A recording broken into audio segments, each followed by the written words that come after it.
Let's talk walking.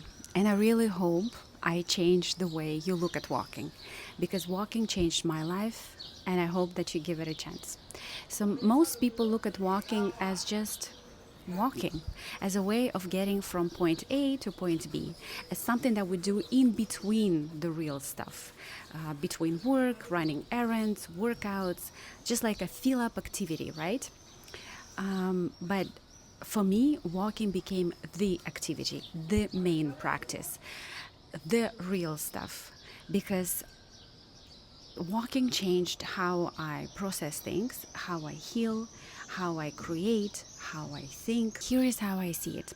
So when you're going through stuff, your mind needs an explanation, right? Your mind needs to make sense of things. So you go to therapy, you go talk it out, you go really trying to, put everything in order and just understand why things are happening to you, what to do with it, what it means for you. But it doesn't finish here, right? It doesn't end here. Your body also needs to process. But your body processes stuff through movement. And it's actually very important. One cannot go without the other. If you're working on yourself, if you're working on things mentally, you have to work with your body as well. Because it happened to me that I just processed some things in my head and I thought I did, but there was stuff that was still stuck in my body and it did not process. And then it just hit me, it just submerged at some point. So it's very important that these two things, they go together. And the body, how it processes stuff, it needs to move. And walking, if done correctly, it's actually the easiest, the most affordable, the most, it's the best way of processing things through your body. There are many other ways to move emotions in the body, like running, dancing, swimming, yoga, even cleaning or gardening. But walking is different. And why is it different? First of all, because it's rhythmic. So when you walk and your hands are not in your pockets, your hands are not on the phone, it's this motion of like the arms swinging left right, the legs left right. So this rhythmic, this specific motion activates both hemispheres of the brain, just like EMDR therapy does for trauma healing. So it's scientifically proven. It's a way to process trauma. Plus, it's low impact, so your nervous system stays calm throughout walking, and you can go a long way without exhaustion. You can breathe, you can think, you can process, you can reflect, and not burn out. So that's why walking is amazing, and it's accessible to pretty much everybody at pretty much any point. And let's look at physical and mental benefits of walking. So basically, let's look at what's happening in the body when you're walking. And it depends how long you walk. Not every walk is the same. There's different benefits, right? The more you walk, obviously, the more benefits there is to the body. So let's look at it. After 10 minutes of walking, stress levels begin to drop. After 20 minutes of walking, your nervous system starts shifting from fight or flight to rest and repair. After 30 to 45 minutes of walking, endorphins kick in. Your mood lifts and your brain starts making connections. And after 60 or plus minutes of walking, your thoughts settle, your breathing regulates, and you start getting insights, right? Like those aha moments, those revelations, those creative ideas. So if you go on a walk, which is like over an hour, right? And if you pay attention, you start walking.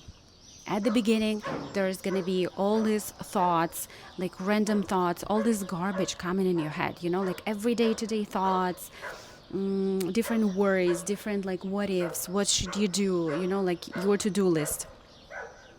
And just let it out. Let it out. It's going to be there. Look at it as clouds, right? And then at some point, you notice it's as if like there is a flip. The switch flipped. And there is a completely different quality of thoughts. It's completely different. And you notice this difference in you. And the more you walk, the calmer your mind becomes, the less thoughts there is, the deeper you go. And then after an hour of walking, you come up with like crazy ideas, crazy in a good way, like creative. I always come back from long walks, like even during the walk, at some point, I take out my phone to make notes, just, not to forget, because the ideas are too good. So if I'm ever stuck, I go on a walk. If I ever need an answer, I go on a walk, because all the answers come not straight away. 10 minutes for that is not enough. But if I need energy, I go on a walk. And let's talk about types of walking that I do. So for me, every walk is different, and it depends what goal I have for this walking, right? I like evening walks, and evening walk can be just, like a relaxed, kind of short walk around the neighborhood. And for me, it's just, a way of letting the day go. And it's a signal to my body that, okay, we are entering the resting mode. And I sleep much better. I don't, I fall asleep fast. If I don't go on a walk, I notice that it takes me more time to fall asleep because my mind is still racing. But this walking, it just kind of like, all I need now is like 10-15 minutes, and it's an instant signal to my body to release, and that's it, we're resting. Okay.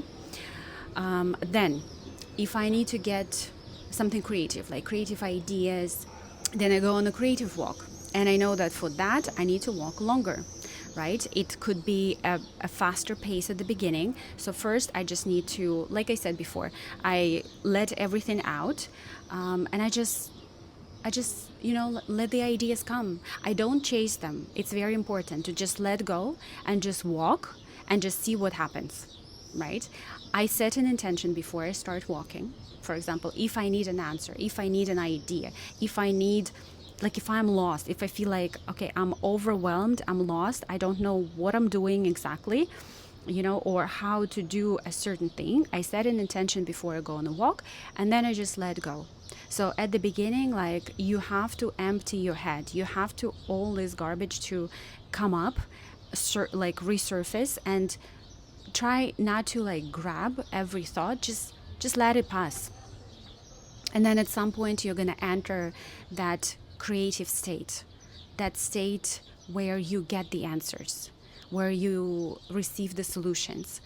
And it's like you open the Pandora box, and it's just, there is no way to, like, it wouldn't stop. The more you walk, the more ideas you get, the more answers you get, and it's amazing. So that's that. If let's say I feel anxious, right? I feel anxious, I feel like unsettled, then I go on a therapeutical walk. If I need to process trauma, and this is an amazing type of walk. So not long time ago, I realized that there was a trauma that I did not process. I thought I did. I made sense of it in my head. I let the situation go. That was one of my latest relationship. That was kind of traumatic for me. So I thought it like I'm past it.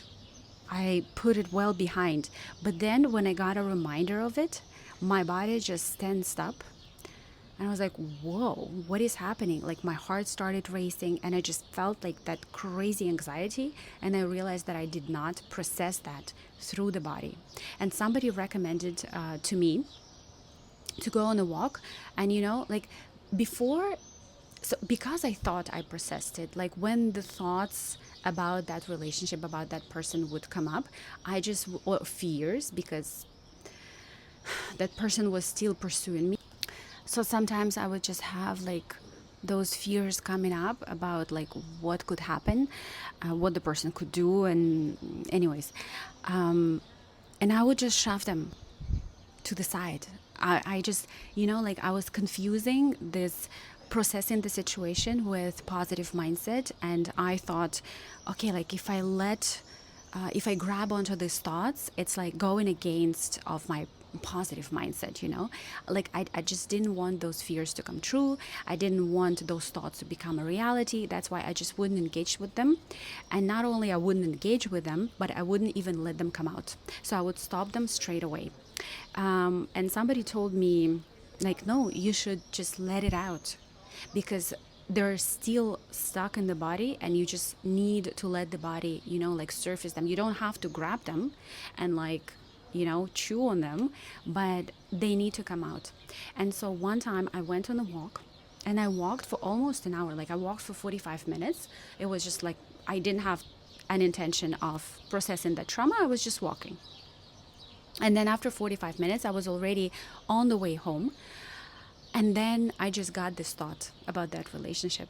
And I'm like, and I felt it in the body. I felt like that knot again. Like, I felt my legs and my arms going soft. And I was like, okay, it started. I have to keep walking. And I kept walking, and I walked for another hour, pretty much, I think. And I was just watching, I was just watching. I let all the fears, all the thoughts come up. I wouldn't engage with them. They were just like floating. And then at some point I realized, that's it. That's it. It's as if I was boiling pasta, I don't know, like, and the cover was closed and it was like steaming. And I opened the cover, the steam came out.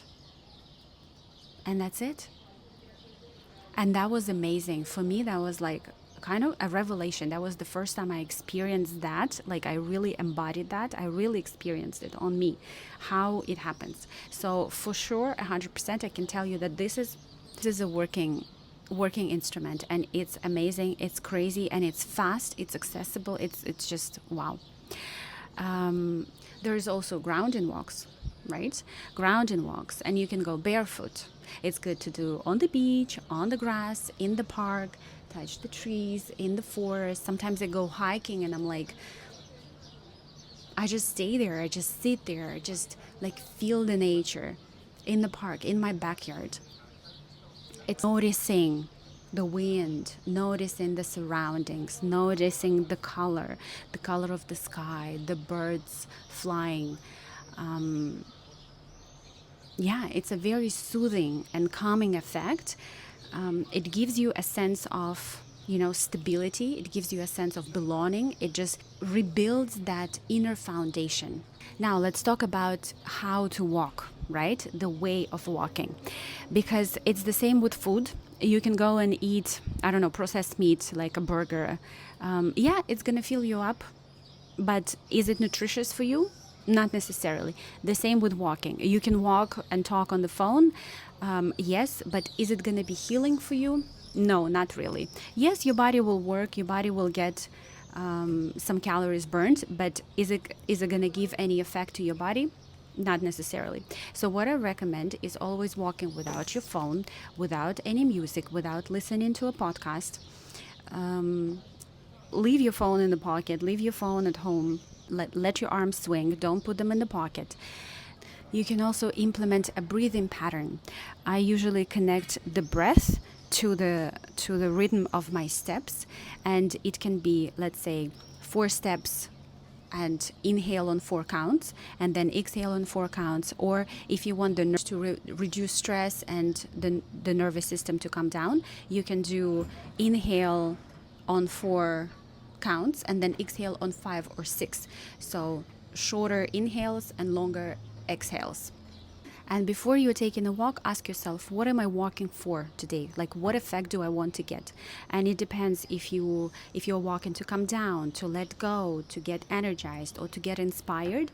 Like, choose your pace, choose your surroundings, choose your environment, choose your direction based on that to get the most of it. And now let's talk about manifestation walking or money walking. It's a big thing. Like, it's a very popular movement in the part of the world where I'm from. Like, everybody's doing it now. It's a big trend, and it comes from Zeland. It's a Russian book author who created a system called reality transurfing. It's a whole philosophy that combines quantum physics, energy work, and consciousness to manifest your reality without forcing things. And one of the tools to do so is this long walk that is called manifestation or money walk. And money walk, it's called not because like you're making money while you're walking, although that would be amazing, but while walking, you are getting into that state where money, ideas, and opportunities just flow. So let's talk about how that works. It's a long walk. It's 10, 12 kilometers ideally, right? And the idea behind it is that with every kilometer, the energy is rising through your body, starting from the feet. So the more you walk, with every kilometer, the energy is just rising, rising, rising, rising up. And by kilometer, I think after 7, 8, it depends, but you basically feel it when you reach that point. So at some point after kilometer 7, it reaches the crown of your head, and you start feeling that connection. That's when you get all those creative ideas, those insights, those answers, those revelations. You get connected to the source. When you can manifest, that connect yourself with the other version, like with the other reality that you would like to manifest. So basically, these money walks or manifestation walks, what they do is they align you with your creative power. They get you into that state of receiving.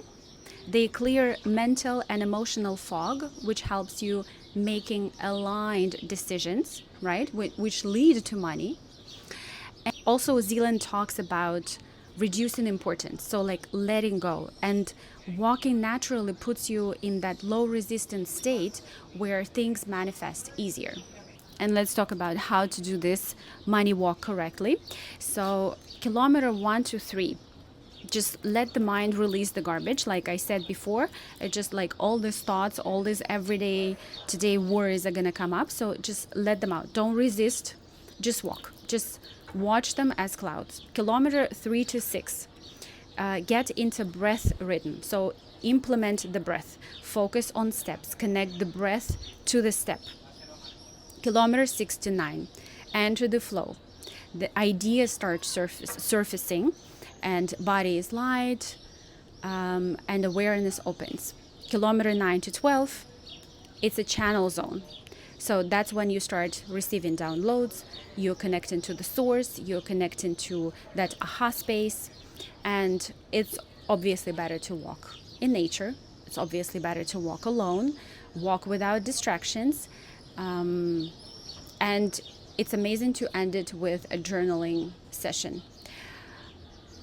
Also, I heard a recommendation to walk in a very well-known environment for you, so that you don't worry about where to go. So if you're walking in the neighborhood that you already know, you don't worry about, okay, where am I going to end up, right? So there is a walk, for example, when you can go and just wander in the city and just like let it go. Like, okay, I'm going with the flow, I'm going to explore, and I'm just going to let the magic bring me where I need to go, right? That's one walk.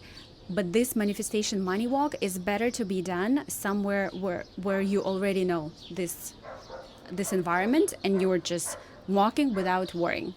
And you just basically focus on walking, you're focusing on letting, like emptying your head, and then you're focusing on the body, on the breath, and then you're just receiving, manifesting, and aligning yourself with that reality that you would like to create. And that's it. So walking is a big part of my life. I walk every day. That's my therapy.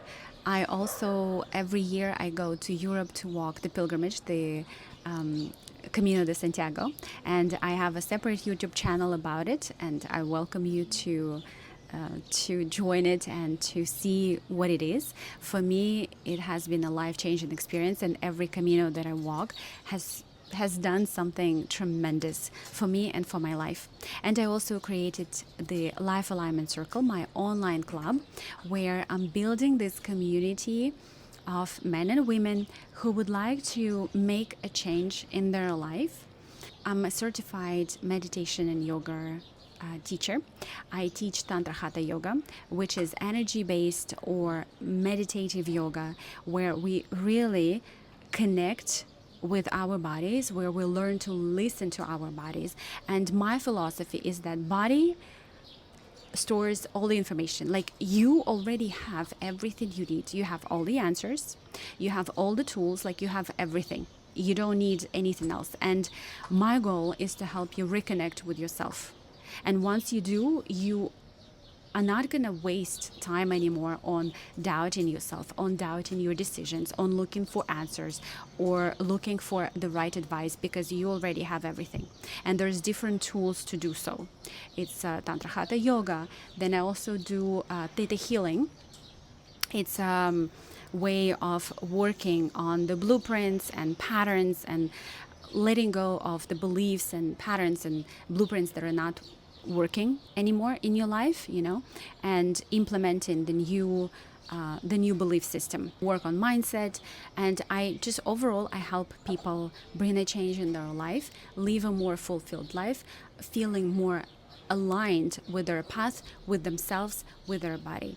And I'm in my life alignment circle, I'm sharing all the tools, starting from like my super simple beauty routines that I do in the morning, like morning rituals, to full on Tantra Hatha Yoga practices. I share it all in my alignment circle, and I really hope you would be a part of it.